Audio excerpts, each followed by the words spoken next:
और आपको बता दें, भारतीय सेना ने कहा है कि ना तो कभी सीमा पार गई है और ना ही फायरिंग की है। पूर्वी लद्दाख में उल्टी चीनी सेना ने लगातार उकसावे वाली कार्रवाई की और फायरिंग भी की। इससे पहले चीन की सेना ने भारतीय सेना सीमा पार करने और फायरिंग करने का आरोप लगाया था। भारतीय सेना ने एक बार फिर चीन के झूठ का पर्दाफाश कर दिया। उसकी चालबाजियों के झूठ की पोल खोलकर रख दी। चीनी सेना के इस दावे को भारतीय सेना ने खारिज कर दिया कि उसने वास्तविक नियंत्रण रेखा पार की।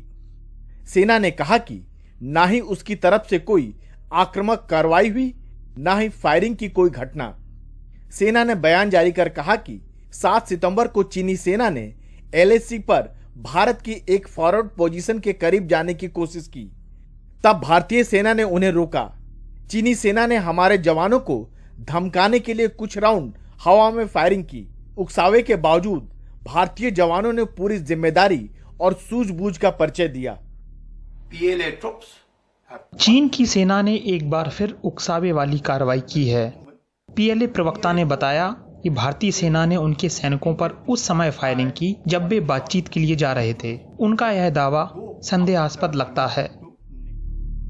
इससे पहले चीनी सेना के वेस्टर्न कमांड ने भारत पर ही आरोप मढ़ दिया कि उसने LAC पार की और चीनी सैनिकों पर फायरिंग की।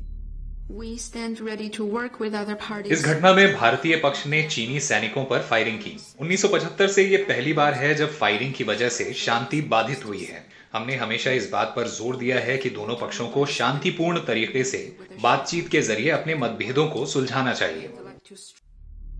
वास्तविक नियंत्रण रेखा पर दोनों देशों के बीच रूल ऑफ एंगेजमेंट बना हुआ है, जिसके तहत विवाद होने पर भी दोनों देशों की सेनाएं एक दूसरे पर फायरिंग नहीं करती है। इसके बावजूद LAC पर चीन की ओर से फायरिंग इशारा करती है कि सीमा पर हालात कितने गंभीर है। यह तब है जब शुक्रवार को भारत और चीन के रक्षा मंत्री मॉस्को में सीमा विवाद को बातचीत के जरिए हल करने की बात कह चुके हैं। अब सबकी नजरें गड़ी है जब दोनों देशों के विदेश मंत्री 10 सितंबर को मॉस्को मिलेंगे।